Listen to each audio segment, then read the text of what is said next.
Welcome back to The Watch. And what have we just watched, Nathan? Oppenheimer.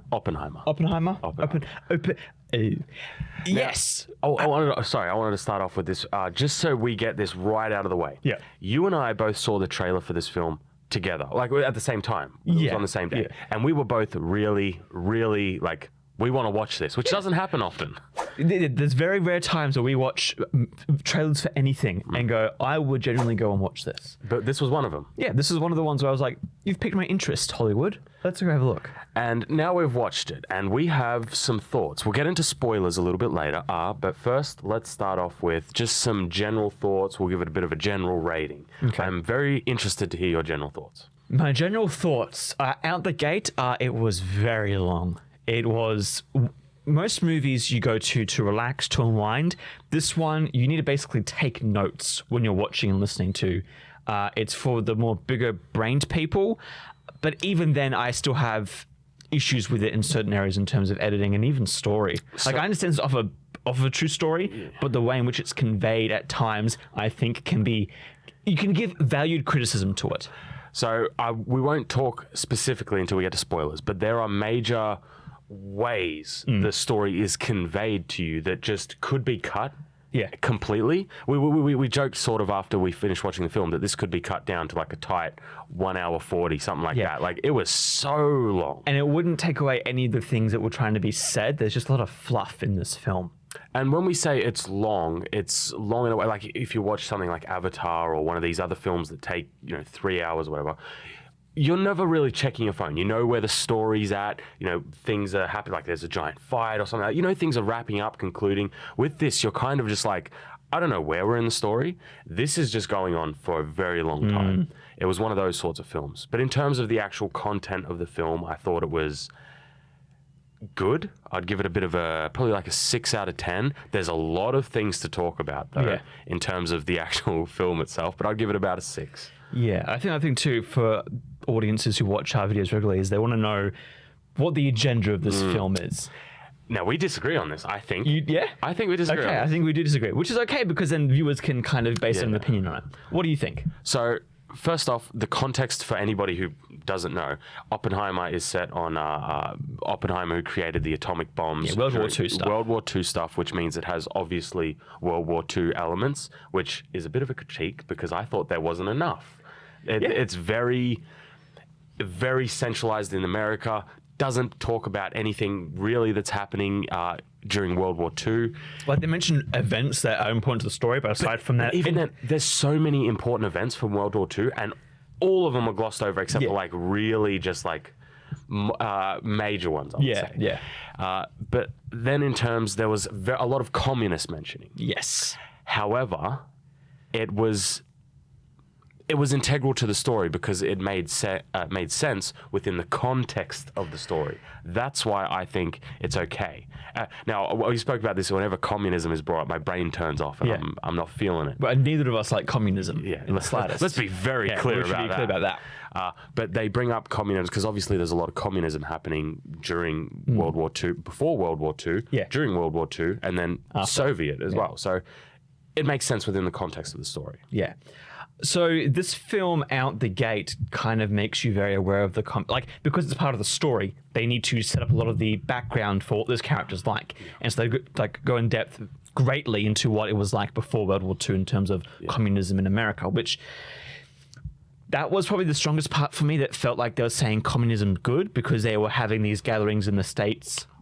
They never said that. They never said communism is good. Yeah, that's important to say. They never in the film not once say communism is good. In fact, there's a specific line where they say bad. Yeah, it's bad. So that's why I was never like, I don't want to see communism. I don't want to hear about communism. But in the context of this sort of film, it makes sense. But for me, at least, the way in which they were projecting the film of like, this is okay. This idea is okay to pursue, and because with Oppenheimer, he doesn't necessarily join the Communist Party, but he goes to their gatherings, he spends a lot of time with them, and so it's kind of... sympathetic to them. Sympathetic, yeah. And so that's, I think, where I'm kind of on the line of like, okay, is this really okay because you're being sympathetic towards this group? But what happens later in the film is he drops all of that and becomes very pragmatic and goes like, hey, then he does like a 180 and is like, anybody with involved in communism, he goes like, hey, cut it out. Yeah. Where with the US military industrial complex, basically, we're creating a bomb for the war. Yeah. We can't be communists. Yeah. So he does a full 180 on that sort of stuff. But it's interesting though, because I feel like in the movie they portrayed a lot of like he's conflicted with that idea. He does it because he has to, not because he wants to. Because there comes a point where people are like, what's your opinion on it? And he's like, I can't share that opinion, which makes me think that he was still sympathetic towards them. But that may be an accurate statement. Yeah. That's why I'm saying And for the context of the story, I'm somewhat conflicted because I'm like, well, it's story, but also you're making this big budget film that people are going to go watch and see, and then probably because he's the main character, and whether we like it or not, people who watch this film will try to sympathize with the main character and take on some of his values, and that's where I'm kind of like, be careful because I reckon there's going to be lots of young kids, and we had the discussion in the car on the way back about what the other side of politics are going to think of this. I think a lot of the young people are going to like eat this up and be like, oh yeah, because they have gatherings and stuff now with the, like, you know, at universities and stuff. Seeing that, oh, they did it back then as well, is going to kind of make it, you know, communism's always been good because they even had it in the States back in the day. So I can see it being used as ammunition in online discussions. Okay, I can see this point. Yeah. What I want to bring up now, this isn't a spoiler, it's like it's a line in the latter half of the film, is basically when they never portray it in so much as a positive light, they simply portray it as what happened for the most part. But then there is one line with his wife when she's being grilled, and she says there is no distinction between I used to think there was a distinction between communism and like Soviet communism. There isn't a distinction, Yeah. which is a very clear indictment of communism. And so that's why I've taken it as like there was never positive statements made about communism, but there was one negative one. And this is the other part where I'm conflicted, right? Because I feel like, although again this is a documentary, they're trying to convey the two sides. Like I don't know if it's a documentary. It's tagged as that. Is it? Yeah. Oh. It's tagged as that in what it is. It's a documentary. Okay, I didn't know that. And I lost my train of thought now. What was we saying? With communism, with the government, I'm all for making governments be the big bad guys because most of the time they are. But I feel like, especially in those discussions about communism, I feel like those main characters were saying those things because the US government, the bad guys who were trying to prove them wrong, they were trying to just defend themselves. So they were saying things just to escape the judgment, basically. There's weird, I guess this is what the movie is trying to do anyways, is have these discussions. Yes. So I wouldn't say it's outright propaganda, but because it doesn't say necessarily good or bad, it can be taken both ways. Perhaps. But I think a good litmus test for this sort of thing was there was no explicit negativity for like capitalism. There was none of that in this film. No. So the fact And we still had like, you know, so you keep going. So the fact that we had basically what you said is they're trying to tell an accurate story for the most part. Yeah. If that was a big part of the life and the story, it needs to be in the story. It's a part of the story. And it was a part of the story. They didn't approach it in a way where I felt like I was being pandered to and they were trying to sell me and you know me with communism. I do not like communism. So I think for this story, it's fine. Yes, And that was a big ramble on communism. Well, it's important to know because they bring it up. They bring it up a lot. They do bring it up a lot, because there's still positive imagery of like freedom in the US and capitalism and certain the general who is like over him. He was the coolest character. He's a bro. Yeah. He's a bro. Like at the end when like, you know, they're doing big interviews with Oppenheimer and like trying to grill him and stuff. He's like, I still respect the guy. Yeah. Like I wouldn't hire him this day and age. Or any of them because it's a different time period. Yeah. But that's basically our general roundup without spoilers. I think we should move on to the spoilers because there's a lot to talk about when it comes to this film. Yeah. In terms of so we both give it a 6, you think? I reckon about a 6. A 6, yeah. Like it's there's a lot there that I think is good, but there's also it's so long. Yeah, it could have been cut down so much. We wouldn't see this movie again, I don't think. We've seen it. It's one of those one and done movies. Yeah. And so Something to add though is the cast of this film is like every single character, side characters. We're talking random people who may only have one scene is all like big celebrities.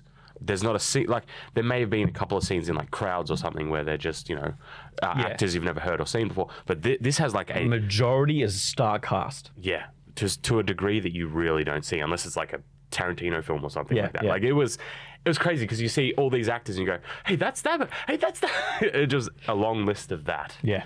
But that's basically, I think we should leave it for the non-spoiler section. Yeah. So if you like long movies, if you like even World War II, There wasn't enough for that. to be clear, there was very little World War II stuff.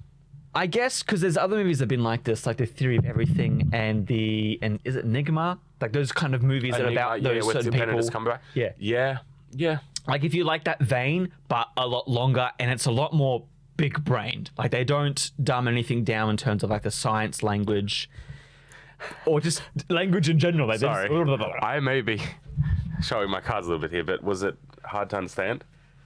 No, like when they're talking about the science, I understood that part. Good, But it's when the two scientists are having too many, they're like going off at each other, like little nerds. Oh It's no, like, I didn't have any trouble with that. So Maybe that's a valid thing. I just didn't pick up on that. yeah, well, it just sometimes I think also when I review movies, I kind of try to picture and make sure I get everything. So if I miss a thing, then I'm like, pick stuff up. So, but it's not a movie you can go and relax and see. No, you can't. It's one of those films where you kind of really have to be. You can't put it on in the background. Yeah, no, you can't put in the background. Yeah, it's got to be present for it. So, if you're gonna go see it, don't go like 11 o'clock at night when you're half asleep. Yeah, you got to be real present for this one. But that's your warning. We're getting into spoilers now. Let's start off with the one that really got me. Okay. How this story is conveyed to you. Mm-hmm. So this film tries to be smart. Yes. And I do not like it. So this is going to be hard to follow along with because it's hard to put into words. But basically, the entire story is told through Oppenheimer's personal recount in a deposition meeting that is also within the context of a Senate hearing that happens in the future with Robert Downey Jr.'s character. Yeah. So you are constantly flickering between the events of making the bomb and gathering all the scientists to a deposition with Oppenheimer and then a future Senate hearing with Robert Downey Jr. And you're constantly fluctuating between all these three different things. And they'll switch between like you have like previous story, deposition, previous story, Senate hearing, and it goes back and forth. And sometimes they share. Like, it can get very confusing, and they try to separate it with like black and white and color. Yeah. But because the deposition's also the same color as the story's being told, it can get very jumbly. Also, I feel like personally, they should have picked one or the other. Yes, this is what I was saying. I alluded to earlier is that you could cut all of Robert Downey Jr.'s Senate hearing. You could cut that entire overarching plot or whatever, and it would cut down the film for one, which would be great, and it also wouldn't impact the story at all. Yeah. And this is what was bothering me because it's like we said, it's a really long film, and these scenes were taking up a lot of time. Like thinking about it now, it fresh in my mind. I feel like his scenes were most critical at the start because that was the opening and the ending. And the story for him was that like he wanted to have he wanted to become a confirmed Senate nominee. Yeah, and he didn't get it. Yeah, that's his arc because he was bad in the end. Yeah, and you could remove that and it'd be fine. Yeah, and the thing that I found so that's the main gripe I have with this movie is that there's trying to balance 3 different time periods and 3 different. It's all the same sort of story, but it's all flowing at different times and at different and it's perspectives just, and why is my question. Why? But apart from that, the other criticism I would have is that this film is centered around the making of the atomic bomb, which is during World War II when there's a lot happening in the Allied forces, all that sort of stuff. It focuses very little on any of those elements. Yeah. There's not much World War II in this World War II center. Like, I guess you could say because they were out, in the middle of nowhere for years. And it's more focused on the scientists rather than the soldiers. Yeah, but even then, like, I think we're both in agreement here of like, it's World War II. Like, you've got to have World War II stuff going on. Because even, to my knowledge, even back at that time when you were there doing that sort of stuff, you would still be following the war very intently. Yeah. Because your entire research in your life is devoted to that sort of thing. Yeah. But the war only gets brought up like maybe 3 or 4 times when he's making the bomb, and it's once when Hitler invades. Yep. The other time is when he's basically dead. Yeah. And then when they're going to drop it on Japan, Hiroshima, Nagasaki. So it's very sparse for a film that's basically dedicated around. I was shocked at the two where like they're like, oh, he's invaded, and then like you don't hear anything, and it's like, oh, he killed himself, and the war. It's like that was it. Like, oh, okay. It was very much like that where. It didn't feel like it was during World War II. Yes, it could have been set at any time in the 60s or something like that, and you wouldn't even notice. And I feel like that was the biggest letdown. Not like you want to see all this frontline fighting. Obviously, the film's not about that. But at least a little bit more meat on the bone because of the time period it's supposed to be set in and the context of the story. I think it would have helped more with the context because if you showed more of the war and their desperation for it, it would make, I think, more importance of why they're building these bombs. Yeah. Because I feel like in what they've made here, they're building it because they're scientists that want to be smart and crack the code before the other scientists do. Like, that's what they want to try and do. And they say, we've got to beat the other side. But really, there isn't that desperation of, like, we're losing this war or whatever. Yeah. There was also, I would say, like, this video, the entire movie is about making and then the consequences to deal with of dropping the bombs, right? And making the bombs. And you only get to see one explosion. Now, I know this is not supposed to be like a self-indulgent experience of explosions. We want all the explosions, but there's just one, and it's in the latter half of the film, and we spend so much time on so many different things that are, quite frankly, I would say unimportant. That it was kind of odd. I found it odd, especially as a Christopher Nolan movie, because obviously we know the type of film it was supposed to be. But I still feel for even that type of film, it was very slow. It was very slow. Yeah, I feel like the explosion would have been a lot better if they had cut the fluff. Because there was so much in between. Like, there's these whole backstories with, like, affairs and marriages and relationships and scientists wanting to work on other stuff and all this background gobbledygook. Like, it's important to the story, sure. But I feel like it feels less like an actual movie and more like a history. I mean, people want to be a history book, I guess, but they weren't focusing on the key attributes or giving more of like background to characters. Yes, I feel like they wanted to tell the entire story. And there's a reason why you don't see, I feel like this is the best way to put it. There's a reason why you don't see like, Batman cleaning the Batmobile, because it's not interesting. Yeah. There's a lot of that in this. They told everything. So it got I feel like Avatar or one of these 3-hour films is the best way to describe it. I've never checked my phone except for like 2 films. One was like The Little Mermaid. I checked my film. I checked my phone. And this one, I checked my phone because we were in there for a long time. And usually that's not that big of a deal because you can tell where a story's at. With this one, it was kind of like, this doesn't feel like this is ending anytime. Because that's what I mean. There's so much in there. It could have just kept going and it would have just been the same. That's the thing too. I feel like with this story, I mean, everything we criticize, I really like Christopher Nolan could easily say, yeah, that wasn't intentional. Because I feel like a lot of it was. Yeah. But having watched it now, I'm like, well, that made the experience less for me because of it. Like, I feel like when the movie ended, it felt like it didn't really have an ending, but I feel like that was the point because he was saying, well, yeah, because we live in that world now that this has happened. Like, that's the reason why the ending didn't feel much like there wasn't any closure, really. Yeah. It was just, scientists, man. Yeah. They have to live with some things sometimes. So that's basically like, I think that's a lot of our thoughts on it. There was some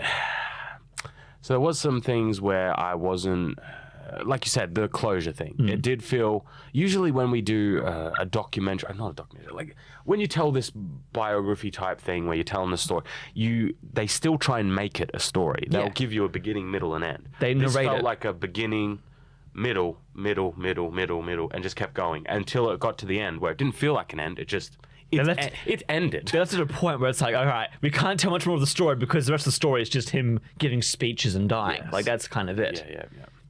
Yeah. There was also a lot, like we said, there was a lot of the, A-list actors, a lot of different, famous actors. That was actually quite cool. I'm going to be honest, it was kind of cool seeing them all in there. Yeah. Just because you never really get to see them all like that. Like, stars who've starred in, like, literally as the main character in an entire film would be like a side character as a scientist. And you're like, Drake and Josh. The guy who plays Josh? Yeah, Josh. Yeah. He was in it as well. Like, there's so many people in it, and that was it was actually kind of cool. I like that. It was cool. Another thing I want to bring up, does he have, Christopher Nolan, has he done any previous sex scenes? I feel like I have no idea. actually no, he has. I think there was like vague stuff in Batman. What? I don't remember that in Batman. Yeah, in one of the Batman films, he sleeps with what's her face. Oh, okay. What's it called? I think Yeah. that's in the last one. Yeah, okay. The last one or the second one or whatever. This one, yeah, you see some stuff. Not everything, but I mean, We have different levels of this sort I mean, of I'm thing. married, so even for me, I was like, this is. Yeah, but even then, you are... I'm a good Christian boy. Yes. Okay. So I didn't care. It didn't... I don't know if some viewers will watch this review and want to know that. It's a bit late now. I think they probably have already gone to see the movie. I'm sorry. The reason why I say this, I didn't care, is because there was already so much pointless fluff in it. Yeah. Adding more pointless... Like, we're just building upon building. Exactly. That's what I was going to say with like the first. See, I feel like there were 2 times where this was like happening. One was like There was nudity. Yeah, there was. Well, maybe There was two three. times where there was nudity. 2 scenes. Yes. The one in even the first one I felt was really dumb because they just did it, and then she goes up to the bookshelf, We agree with this. gets a book, and is like, "Read this other language to me," and Sanskrit.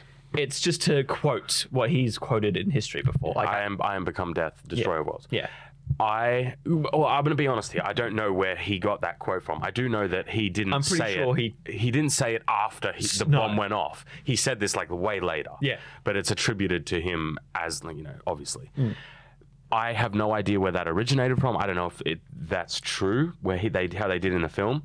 I highly, highly, highly doubt it, because it was dumb. It was... That's not how people have relations. Like, you don't do it and then go to the bookshelf and be like, read this Sanskrit to me. Well, not even do it. They were in the middle.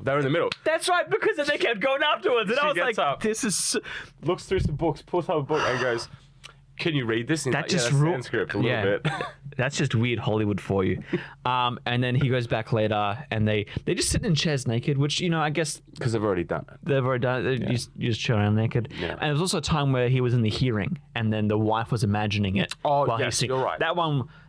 I think that was like very, like 1 second. Yeah, it was very quick, and that was probably the one I would, because for example with House of the Dragon, there's stuff in that where I feel like it adds to the story at least with the context. Yeah. That last one probably was, but even then, it's just so unsettling seeing a naked skinny man. Yes. They're not nice. They're very unsettling scenes. Okay. Maybe you're looking at the wrong one, man. I wasn't but you know what I mean? Like I'm saying, like Yeah. most of the time Hollywood is like glorifying it or making it. Okay. This one they do make it kind of. Okay. So I feel as though you're right with the first 2. As someone who doesn't care, I Yeah. don't care. But Yeah. if I was to care, I do feel that you could get rid of the first 2 and it wouldn't impact story. You could just easily do them in a easier way. Yeah. The third one, I do feel like was quite important to the story because of the context of It their does give relationship. more context. It's just a lot more frontal. Like Yeah. it's weird because he's still sitting in the chair. And it just like cuts away. He's in a room full of people. It's weird. Yeah. So that's what makes it weird. But yeah, I just thought we need to talk about that. Yeah, because okay, that that's was something a bit different that he's never really done. Like that was a lot more. It was, right? I didn't know that this was in the film. Yeah. And I was You were like, shocked. I was like, oh, okay. okay, this is one of those movies. Like we knew it was MA, but I thought it was like war stuff. Didn't know it was going to be, other stuff.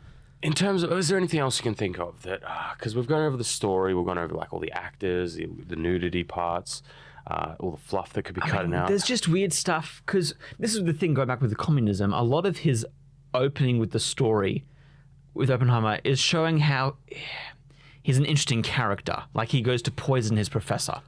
Yeah, that was interesting. Stuff like that, where that's where I'm like on the line with the whole, he said the communism's bad and stuff, because I'm like, well, he feels like a much more complicated. And again, this is why I think Christopher Nolan chose this movie to be a lot more confusing in terms of the editing style and stuff, is because he wants you to feel somewhat disorientated because of the story itself is kind of, oh, what is he? But the thing is, I'm not disorientated because of the story. I'm disorientated because of how the story was shown to me. Yeah.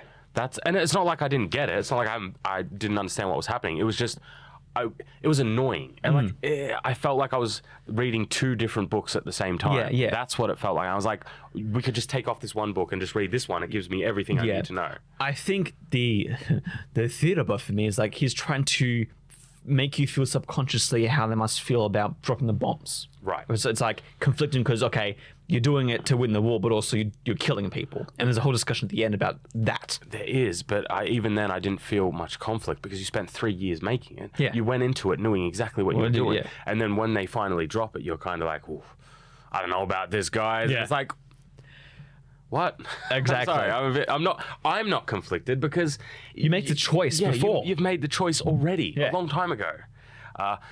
So there was another thing that I actually liked about it was the sound design. I felt the sound design was very interesting in how they were portraying certain things. So, for example, we're getting a bit old, Nathan.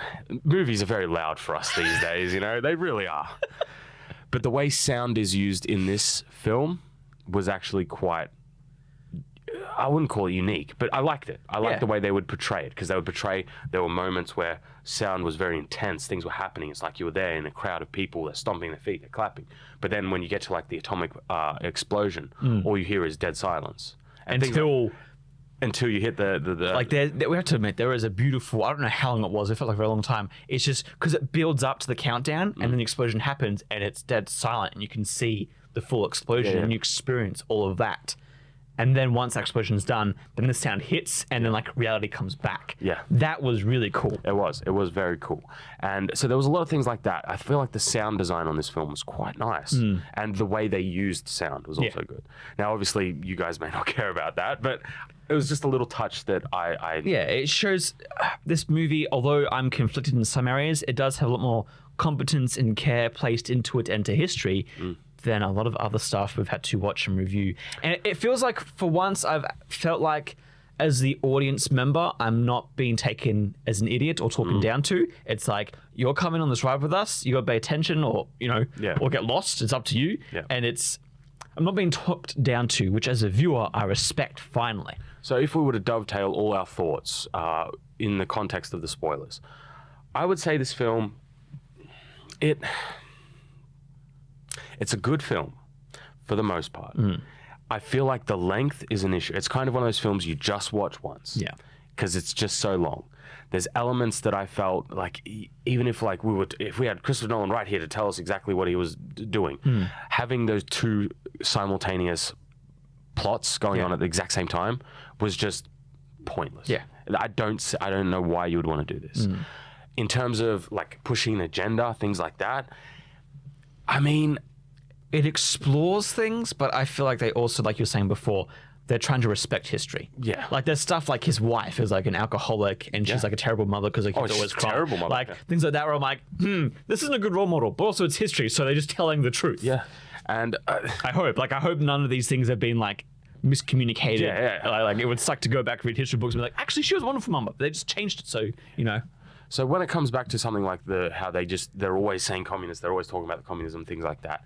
I don't think we should be saying that it's bad simply because we don't agree with the like what is being said, because especially in the context of history, we need to be able to look back upon these things. Yeah.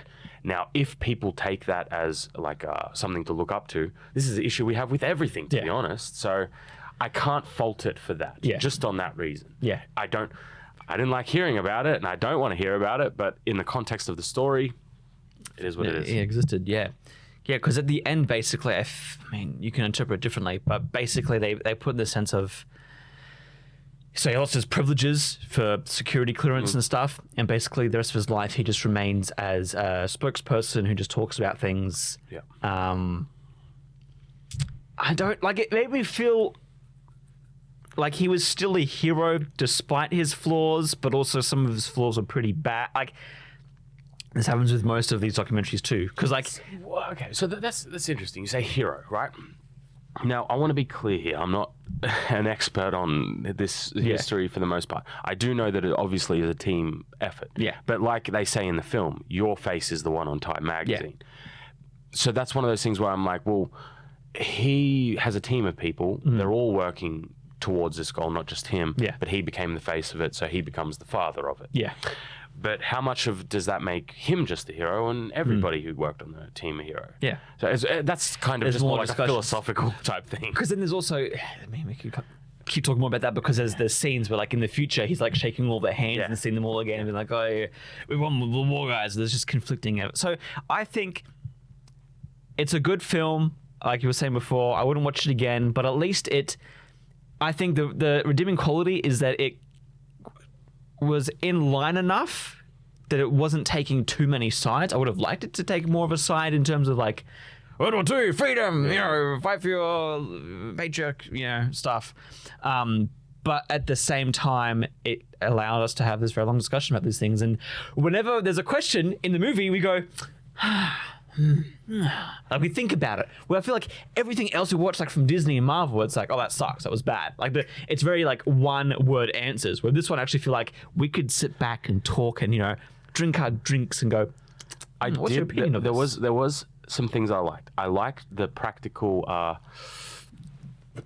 professor, the engineering one, and it was very clear that he was very pro-America. Oh yeah. So, and Oppenheimer is obviously very, and it was showing how left-leaning and how socialist, how communist, like academia was back then.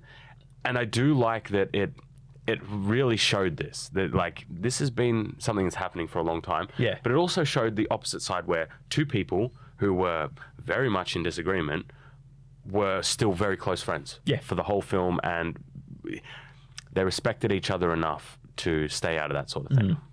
I did like that. Yeah, it's good. Yeah. So And he was a bro too. I liked it. Yeah, he was good. Yeah. So, I mean, that's most of the film, really. Like, there's so much more we can talk about in terms of scenes and other stuff, but I feel like it's basically just revisiting those ideas throughout the film. Those are the big cohesive ideas that put the entire film together. Do you believe what Christopher Nolan said about this having no CGI in it? Yes. Okay. Well, because like I'm just trying to think of there's not much going on in terms of needing them. They're out in the American desert. They're building practical things. And then I was thinking, well, there's the scene at the end where he's looking at how old he's become, and but I mean, like, you can accomplish all of that with makeup, which I'm glad they did more with makeup, because it actually looks a lot better with makeup than it does with Disney's ways of doing it.